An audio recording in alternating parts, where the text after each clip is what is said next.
मृग नक्षत्र अर्ध संपलं तरी मान्सूनने पाठ फिरवल्यामुळे रत्नागिरी जिल्ह्यातील खरीप हंगाम अत्यंत गंभीर वळणावर येऊन ठेपलाय।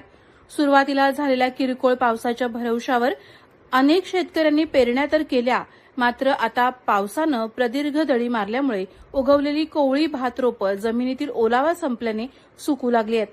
डोळ्यादेखत ही रोपं जळून खाक होतील या भीतीनं व्याकुळ झालेला कोकणातील बळीराजा सध्या उपलब्ध पाण्याचे स्रोत शोधून पंपाद्वारे, कृषी फवारणी पंपाद्वारे कृत्रिमरित्या पाणी देऊन आपली रोपं जगवण्यासाठी जीवाची धडपड करत आहे। रत्नागिरी तालुक्यातील मिरजोळे येथील शेतकऱ्यांची त्यासाठी सुरू असलेली ही धडपड आपण पाहू शकता।